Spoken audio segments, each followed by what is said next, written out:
morning of January 18th, the Russian Defense Ministry reported a drone attack on the St Petersburg oil terminal in the Leningrad region, and they traditionally mentioned the allegedly successful interception and destruction of the drones. However, eyewitnesses on social networks immediately wrote that the UAVs hit the target. The St Petersburg oil terminal is actively used by the Russian authorities to circumvent sanctions. It is the largest oil transshipment hub on the Baltic Sea. Its throughput capacity is up to 12.5 million tons a year. As a result of the strike, the work of the terminal on the Baltic Sea, through which Russia pumped 40% of its oil exports, was stopped. This is how the Ukraine's defense ministry commented on the drone attack.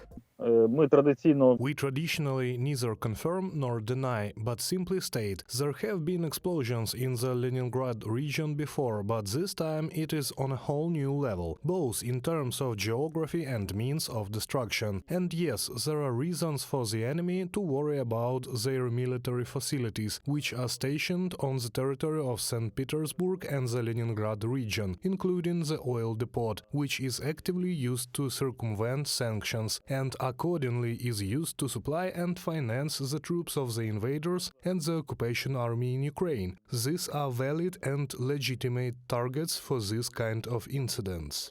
On January 31st, drones attacked another facility in St. Petersburg. This time the target was the Nevsky Mazut oil refinery. Since the beginning of the year, 7 such enterprises, different regions of the federations, have become targets for drones. The results of one of these attacks on the Lukoil refinery were reported by the governor of Volgograd region, Andrei Bocharov. He reported a fire on an area of 300 square meters. By the way, this oil refinery is the largest in the southern federal district. Its capacity is almost 15 million tons. Experts say the Kremlin has no means of effective defense. Because they have fewer air defense systems, because a large number of air defense systems were taken to Ukraine and some of them were destroyed or damaged in Ukraine. It is not an endless supply. It is not enough for all regions and all facilities. They have to pull up from the Far East to Ukraine, and they have to pull up from the north. They are protecting St. Petersburg, Moscow, Putin's residences and houses, and there is simply not enough for all other facilities.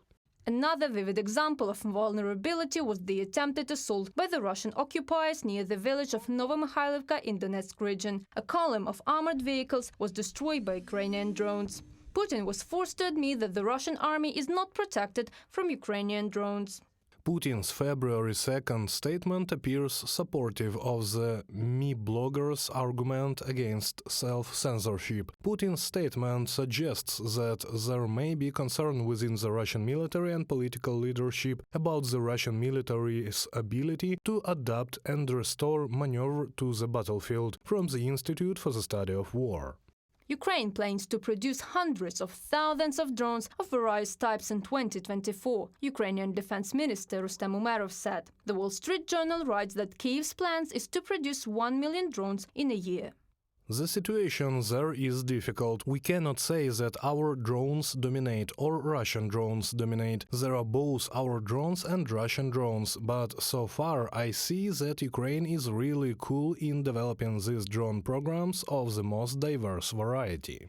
The Wall Street Journal believes that Ukraine is trying to compensate for a shortage of artillery ammunition by producing more drones. Ukraine is increasing the variety of ammunition produced. We are talking about the production of ammunition of 122 and 152 mm caliber. Minister for Strategic Industries of Ukraine, Alexander Kamyshin, said that from 2024, serial production of 155 mm NATO caliber shells will begin. Reported by Andriy Dmitrenko, Halina Babenko, UA TV News.